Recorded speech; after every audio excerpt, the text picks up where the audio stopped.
Yang di kita ini hal-hal yang dianggap sensitif dan tabu.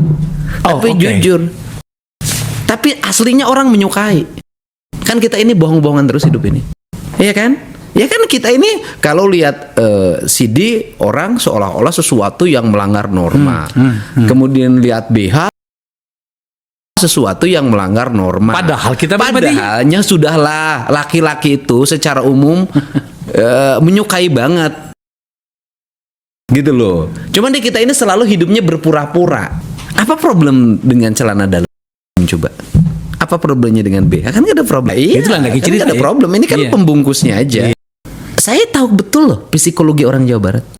Orangnya ngomong sapokna ngadek sacelekna. Artinya apa? Berarti yang ngomong apa yang ada di pikiran diomongin. Karena orang Jawa Barat itu dari sistem nilainya dari dulunya adalah orang yang memiliki kesetaraan. Pimpinan, bawahan, setara aja. Makanya disebutnya pajajaran. Artinya pajajaran tuh kerajaan, ada kerajaan-kerajaan kecil yang berjejer kemudian bersatu dalam pakuan pajajaran. Artinya semuanya setara, seamparan sajajaran. Sebutnya juga seamparan. Kalau duduk kan di tikar itu bareng. Ya kalau bahasa Bang Akbar itu sosialis. Sosialis. Aslinya orang Jawa Barat itu sosialis. Akar ideologinya ya.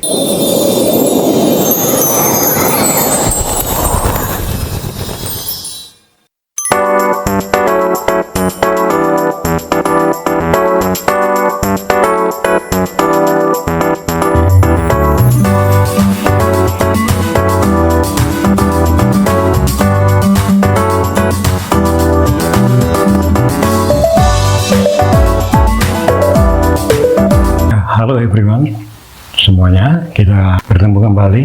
Selamat datang di Med Channel. Kita masih di berita dan politik bersama saya Medi Mulingga. Kita akan melihat perkembangan ya di berita-berita seputar informasi politik. Jadi kita langsung saksikan saja. Let's see and play. 3, 2, 1. Proses panjang itu akhirnya berakhir. Meskipun pengumuman KPU secara resmi belum, tapi hasilnya sudah kita tahu. Gubernur terpilih, Deddy Mulyadi. Kang, ya, thank you ya. Sami-sami. Dan selamat. Ya, terima kasih. Aduh. Tapi kan begini, aku kan mengikuti perkembangannya Anda itu. Banyak yang agak melawan mainstream ya. Ya. Cara berkampanye. Coba tampilkan sesuatu. Ini gaya kebayan gitu. Ini apa sih peristiwanya nih? Oh, ini Agustusan. Oke. Ini Agustusan bareng warga ada panjat pinang. Nah, kalau panjat pinang ini kan tradisinya pejabat, anggota DPR. Ini saya masih anggota DPR loh. Oh, bukan karena gubernur ya? Bukan, ini masih anggota DPR ini. Masih anggota DPR, ini cerita 2 tahun yang lalu. Jadi saya masih anggota DPR RI. Kan biasanya kalau Agustusan itu rakyat tuh main rebutan. Oke. Ya kan? Main rebutan, hadiahnya di atasnya itu biasanya kan minuman. Oke. Panjat pinang lah. Makanan. Gitu Panjat ya? pinang ya. Orang Sunda bilang main rebutan. Saya diganti hadiahnya tuh di atasnya tuh celana dalam. Gitu kan. Kan yang di kita ini hal-hal yang dianggap sensitif dan tabu. Tapi jujur. Tapi aslinya orang menyukai. Kan kita ini bohong-bohongan terus hidup ini. Oh, oke. Iya kan? Ya kan kita ini kalau lihat CD orang seolah-olah sesuatu yang melanggar norma. Kemudian lihat BH sesuatu yang melanggar norma. Padahal kita padahalnya sudahlah laki-laki itu secara umum menyukai banget.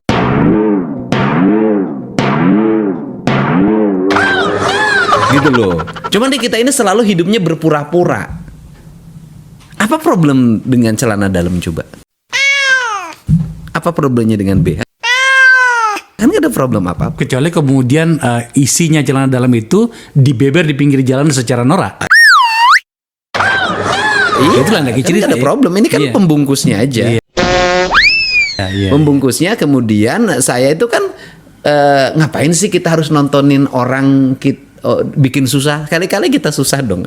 Sekali-kali bahasa saya gini loh. Sekali-kali kita menghibur warga.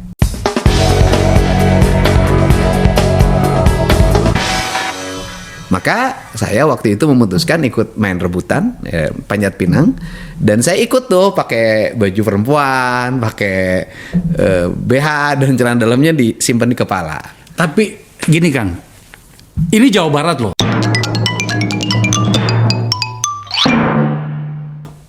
Ini bukan sesuatu apa ya, harus kita hati-hati dengan itu. Pada saat Anda berkampanye sebelum pilkada ini, ditimbang-timbang nggak seperti ini? Oh, sebanyak teman saya yang negur. Ded, ngapain gini-ginian? Ini sensitif. Nanti bagaimana kalau di fotonya disebar-sebar, kamu dianggap penyuka sesama jenis. Loh, saya bilang dari mana dasarnya? Nah, kemudian saya tahu betul loh psikologi orang Jawa Barat. Oke. Orang Jawa Barat itu orangnya ngomong sapokna ngadek sacelekna. Are you out of your mind? Artinya apa? Jadi kalau cerita orang Jawa Barat itu yang ngomong apa yang ada di pikiran diomongin.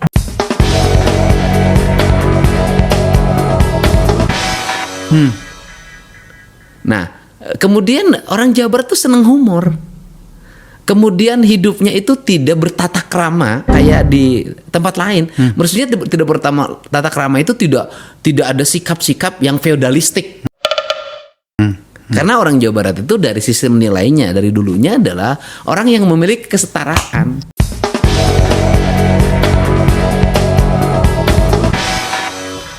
Jadi kalaupun ada tingkatan bahasa, ada tingkatan sikap, itu kan terjadi di Priangan. Tapi kan kalau di Sunda asalnya, di Sunda Kulon saya nyebutnya ya, itu Jawa Barat sama Banten sebenarnya sekarang tuh ya Bogor, Lebak gitu kan, Pandeglang, kan asal muasalnya dari situ. Itu kan orang setara, pimpinan, bawahan, lu setara aja, makanya disebutnya Pajajaran.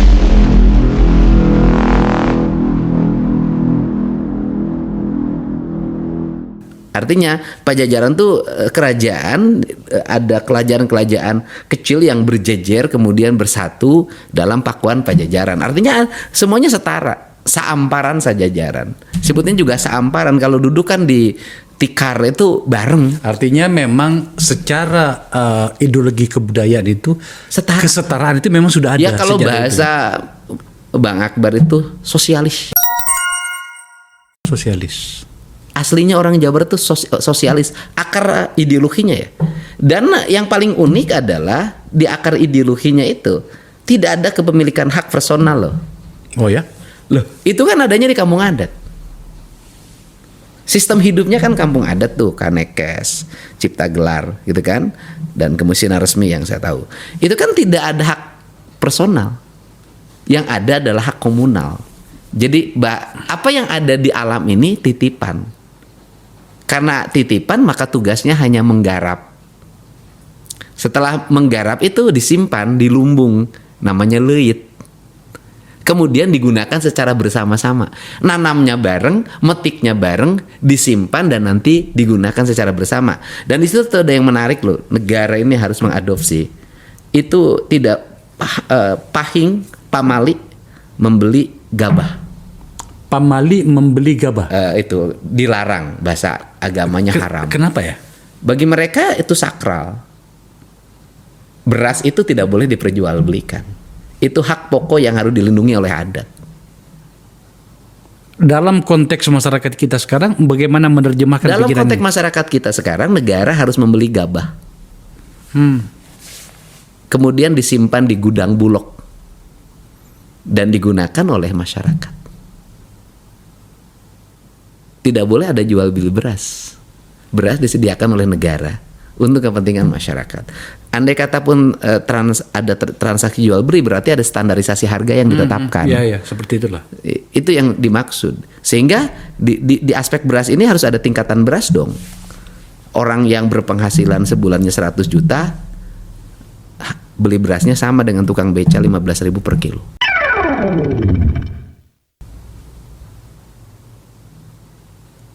Bahkan sampai pada tahapan itu, kesetaraan itu ya. Iya, ya artinya yang terjadi hari ini kan seperti itu. Bayangin loh, tukang beca yang penghasilannya 50.000 sehari, Iya. beli berasnya sama dengan orang yang penghasilannya 200 juta per bulan atau 500 juta per bulan. Kan ada ketidakadilan. Harusnya kelasnya beda dong.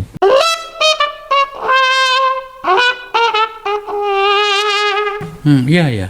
Bulog itu memberikan beras bagi mereka yang berpenghasilan sekian karena negara melindungi. Bagi orang-orang kaya tersebut ya silakan aja beli di outlet.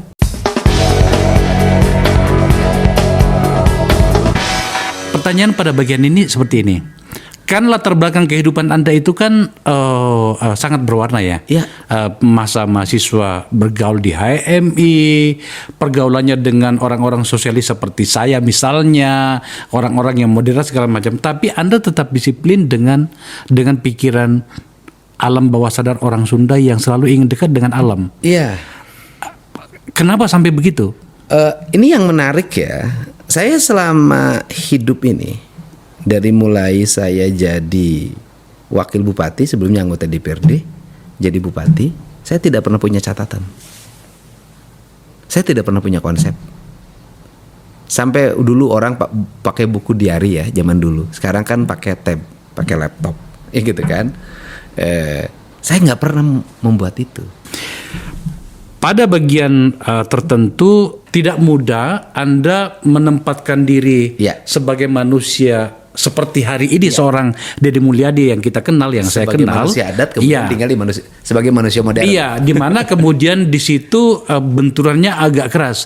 Saya pengen tahu bagaimana kemudian ternyata pada wilayah-wilayah publik itu Anda berhasil. Katakanlah memimpin Purwakarta ya. Itu yang kita pengen tahu. Bagaimana Anda menempatkan diri dengan latar belakang atau alam bawah sadar saya sebagai manusia budaya di hadapan masa depan? Oh iya, nah itu diperlukan staf. Bayangin lo gini, Anda bayangin, saya ini nggak main-main waktu jadi bupati, nyusun anggaran, itu menggunakan alam bawah sadar. Dan kemudian si yang di samping sini saya, dia kan sekolah akuntan. Ya. Yang di sekolah akuntan itu dia nggak mau memasukkan angka-angka yang itu bersifat imajinatif dalam APBD loh. Ya. Nah, itulah diperlukan staf yang punya keyakinan dan kesetiaan pada pemimpinnya. Staf-staf yang di lingkaran saya itu mulai terdidik punya keyakinan terhadap diri saya bahwa saya bisa mampu melakukan pekerjaan-pekerjaan yang orang menganggap itu tidak mungkin. Saya gini loh, ada strategi misalnya Jun APBD yang waktu itu orang aneh.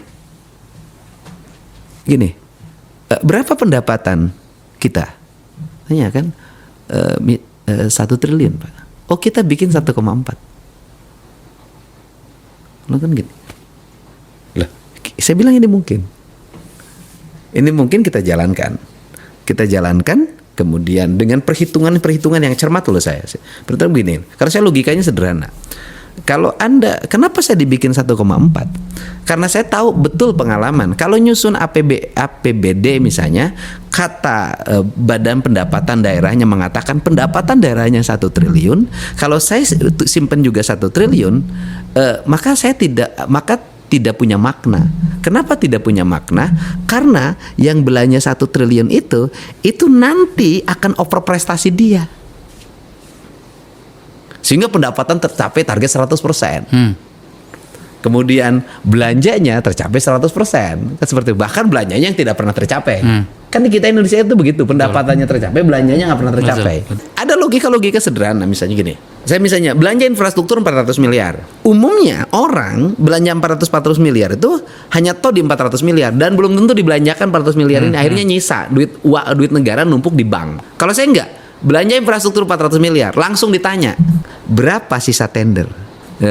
Dia bilang, Pak rata-rata penawarannya di 7%. Oke, berarti sekarang dipotong yang 400 miliar dikurangi 7%. Oke, yang 7%-nya dimasukin lagi jadi belanja lagi. Jadi belanjanya 400 sekian miliar. Oke. Nah sehingga di tahun itu kita sudah double belanja. Uang yang harusnya loncat ke tahun depan, saya belanjakan di tahun itu. Kan itu kebutuhan publiknya terpenuhi. Maka waktu itu sampai ada tujuan saya nikahnya sama Nyai Ratu Kidul tuh masyarakat gara-gara itu. Gara-gara apa? Uang kita kecil, bisa bangun jalan di mana-mana bagus, bisa bangun sekolah di mana-mana dengan toilet di setiap kelas, bisa bangun puskesmas rawat inap, bisa seluruh rakyat berobat hanya pakai KTP dengan kerjasama di 11 rumah sakit sampai di Cipto di Jakarta, bisa bangun bangunan di mana-mana, bisa bikin gaji RT. Waktu itu saya bisa sampai 600 ribu, dan itu kabupatennya kecil banget dibanding tetangga yang kaya-kaya. Sehingga orang tuh berpikir bahwa kok ini duitnya banyak banget gitu loh. Karena duitnya banyak banget, karena ada kelompok sentimen ya atas nama agama, akhirnya lahirlah tuduhan. Itu Pemda Purwakarta kaya banget karena Deddy Mulyadinya kawin sama Nyi Ratu gitu. Oh no.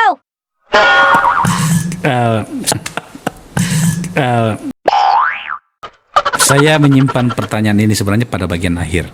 Anda sudah terpilih jadi gubernur, mendapat kepercayaan. Anda sebenarnya itu, saya yakin Anda sadar bahwa sesuatu terjadi pergeseran pada masyarakat Jawa Barat pada pilihannya. Selama ini kandidat itu sangat-sangat menjaga diri untuk tidak berbicara hal-hal yang berbau tentang yang sensitif itu. Tidak mau mencoba-coba untuk mengutak-atik ya hal-hal yang berhubungan dengan ideologi keagamaan. Ya tidak mau kotor lah. Tidak. Anda melabrak itu. Iya, yang pertama kan kita ingin juga mendidik publik untuk sadar pada dirinya. Kita ini siapa sih? Kita ini makhluk apa? Nah, Jawa Barat ini kan lama kehilangan jati dirinya. Palembang tuh jelas, Pak, jati dirinya. Pasti punya kebanggaan sama Sriwijaya, Pak. Orang Makassar tuh jelas, Pak. Orang Sumatera Barat tuh jelas, Pak. Orang Jawa Tengah tuh jelas. Orang Jawa Timur ceritanya Mojopahit. Jelas, Pak. Orang Jawa Barat, di mana letak kejelasan ideologi dirinya? Dari mana dia berasal? Siapa silsilah karuhunnya? Karuhun itu kan saya ngomong tentang karuhun. Karuhun itu yang itu di Jawa Barat tuh sesuatu yang tabu diomongin. Ya kan, karuhun. Karuhun itu leluhur. Kan saya ngajarin sebenarnya. Lah kita ngomong tentang nasionalisme. Kita ngomong tentang nasionalisme. Nasionalisme kita menjadi semu, Pak, menjadi formalisme upacara. Formalisme upacara. Iya, yang disebut dengan seorang nasionalis itu formalisme upacara.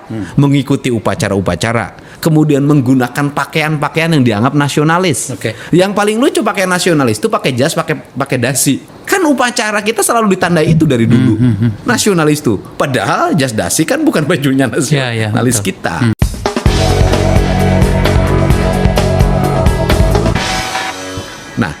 Nah, bagi saya nasionalisme itu adalah keterikatan kita pada leluhur kita.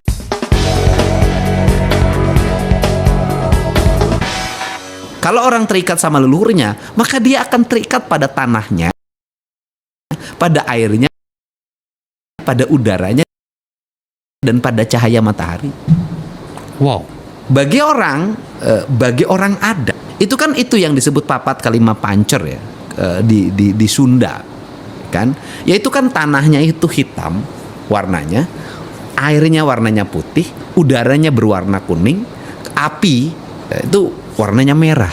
Nah, kalau manusia Indonesia seutuhnya berarti dia harus utuh, punya keterikatan batiniah, punya keterikatan lahiriah dengan seluruh alam di mana dia berasal dan di mana dia hari ini berpijak. Nah, keterikatan itu akan melahirkan ikatan moral dan itu menjadi hukum yang mengikat pada dirinya, pada keterikatan pada alamnya.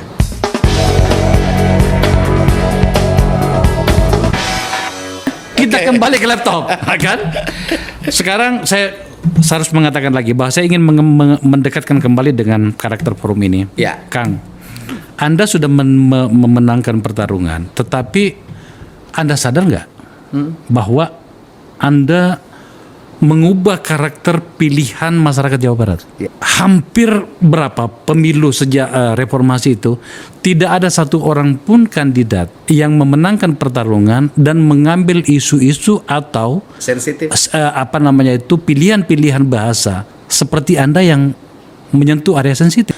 Anda dengan berani melawan arus utama pikiran sebagian masyarakat Jawa Barat yang ternyata dominan, di mana Anda menawarkan banyak pikiran tentang wiwitan dan segala macam.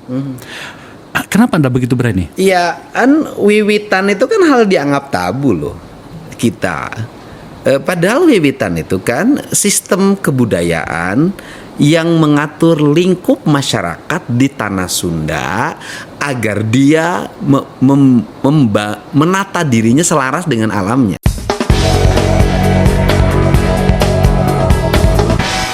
Itu kan kalau di Bali kayak ajaran Rihite Karana itu kan. Itu kan sistem nilai adat orang Sunda. Iya. Yang mengatur hubungan diri orang Sunda, Ki Sunda dengan alamnya, dengan Sunan Ambunya. Kalau gitu loh. Nah, selama ini orang sensitif takut banget disebut itu. Pertanyaannya adalah kalau di tanah Sunda itu tidak dihidupkan sistem nilai, ajaran kebudayaan yang mengikat antara manusia Sunda dengan alam Sundanya, pertanyaan saya, mau menggunakan hukum apa?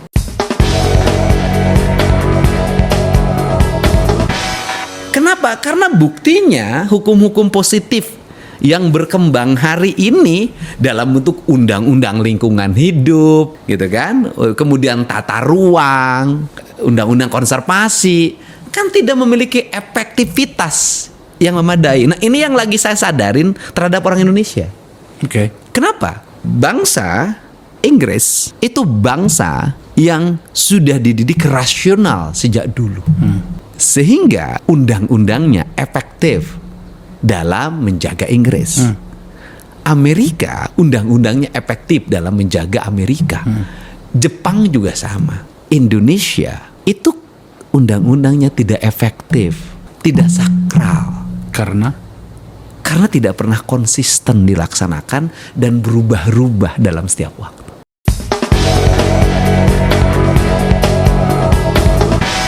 sejak kapan sih sebenarnya kemudian masyarakat politik Jawa Barat itu kemudian, saya mohon maaf menggunakan kata, terjebak pada situasional seperti itu?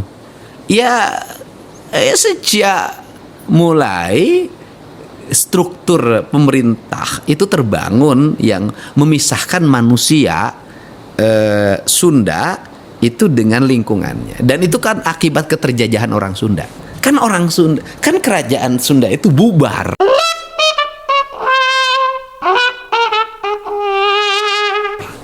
karena hegemoni politik baru. Oke. Ketika bubar terhadap hegemoni politik baru, maka orang Sunda itu kehilangan dirinya.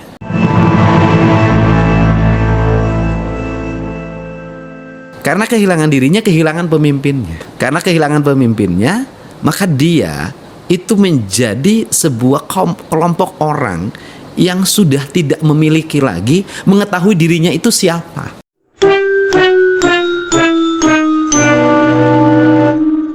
Maka dia mengikuti arus apapun yang datang. Karena mengikuti arus apapun yang datang, sehingga dia terhegemoni. Itu yang terjadi. Karena dia terhegemoni, maka wilayah-wilayahnya menjadi punya karakter-karakter baru. Dan karakter-karakter baru ini juga tidak punya karakter.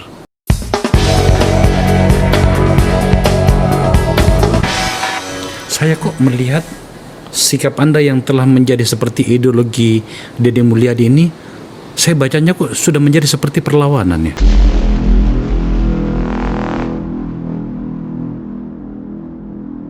Iya, harus dilakukan perlawanan. Perlawanannya adalah perlawanan kultural. Itu dia. Artinya bahwa harus ada kesadaran tentang jati diri.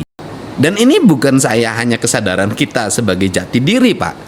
Sebagai jati diri orang Sunda. Ini kan harus jati diri Indonesia secara keseluruhan.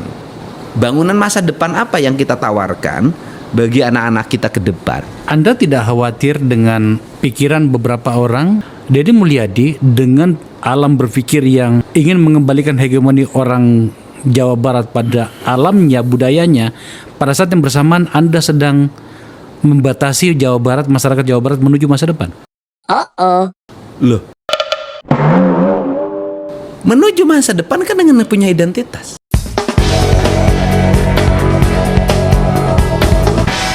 Orang Tiongkok itu menuju masa depan. Dari mana orang Tiongkok menuju masa depan? Dengan identitas dirinya sebagai orang Tiongkok. Itu. Kan itu contoh. Dalam konteks yang lebih spesifik, coba gambarkan kepada saya, kan, karena betul-betul saya agak syok mendengarkan penjelasan Anda ini. Kebudayaan Sunda dalam konteks Deddy Mulyadi yang akan dibangun menghadapi industrialisasi misalnya. Seperti apa? Ya industrialisasi. Saya contoh nih, saya ngomong lebih teknis. Ngomong industrialisasi, kita ngomong kawasan industri. Oke. Pemahaman umum hari selama ini adalah yang disebut kawasan industri itu pabrik. Iya. Kumpulan pabrik-pabrik. Kumpulan pabrik-pabrik. Oke. Apa yang terjadi dari kumpulan pabrik adalah setiap hari orang depresi. Oke. Ketika orang depresi, kemudian apalagi duit yang dia terima harus dihabiskan untuk relaksasi. Pertanyaannya, dia sejahtera nggak sih? Kan nggak. Setelah itu dia menghadapi masa tua, PHK sejenisnya. Apa betul hidup harus seperti itu? Menurut saya tidak. Bagaimana? Nanti kita bicara kawasan industri, kenapa tidak dipadukan dalam kawasan kebudayaan? Ada pabrik, ada hutan, ada areal sawah, ada kolam, ada burung, ada kupu-kupu, ada areal jalan, ada orang yang di kawasan industrinya nanti naik sepeda karena pemukimannya nanti dibikin dalam bentuk rumah yang memiliki aspek ekosistem lingkungan. Kan indah, Pak.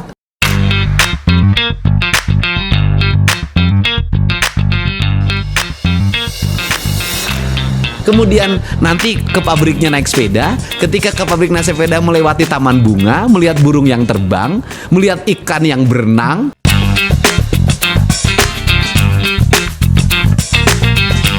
Dan kemudian ikan dikelola oleh para petani yang memang budidaya ikan, sawah dikelola tetap oleh para petani sekitar yang itu budidaya pertanian, nanam jagung dikelola masyarakat sekitar, itu nanam jagung. Kemudian anak-anak juga ada yang ngembala kambing, ngembala sapi, ngembala domba di seluruh kawasan industri itu.